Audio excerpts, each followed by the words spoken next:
Online কিংবা বাস্তব জীবন প্রতারকদের ফাঁদ যেন যে কোনো জায়গায় অপেক্ষা করছে।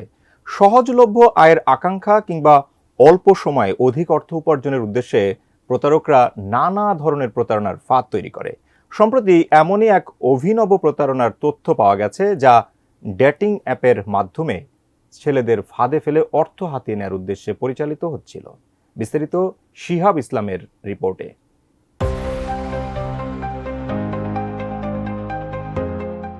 ডেটিং অ্যাপ ব্যবহার করে ভুয়া নারী সেজে প্রতারণা চালানো এক চক্রের খোঁজ পেয়েছে হংকং পুলিশ।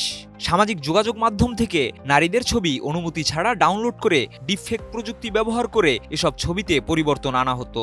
পরবর্তীতে সেগুলো দিয়ে তৈরি করা হতো ভুয়া অ্যাকাউন্ট, যেখানে ওই নারী ব্যক্তির প্রেমের প্ররোচনায় ফাঁদে ফেলা হতো ছেলেদের।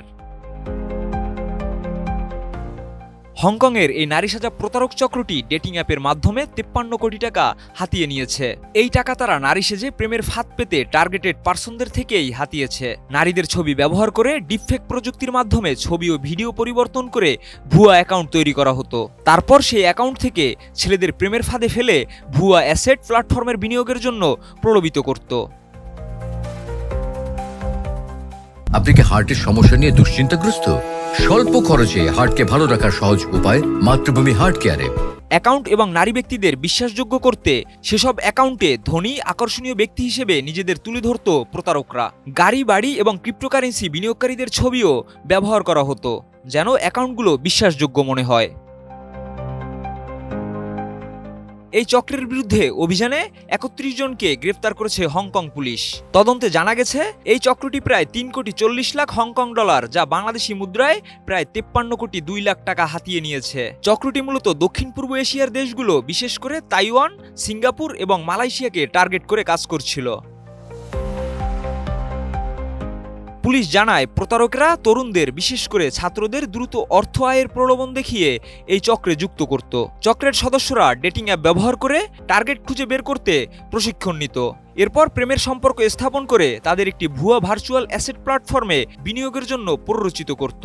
এসব অ্যাকাউন্টের মধ্যে এমন ছবি ও ভিডিও ব্যবহার করা হতো, যা ধনী ও আকর্ষণীয় ব্যক্তির প্রতীক হিসেবে সাজানো হতো। হংকং পুলিশ আরও জানিয়েছে, গ্রেপ্তারকৃতদের বয়স 20 থেকে 34 বছরের মধ্যে। বেশিরভাগই বেকার এবং কিছু ছাত্রও ছিল। তারা 2 শিফটে কাজ করত এবং হোস্ট অফিসে তাদের কার্যক্রম পরিচালনা করত। পুলিশ অভিযানে বেশ কিছু কম্পিউটার, মোবাইল ফোন এবং বিলাস সামগ্রী জব্দ করেছে।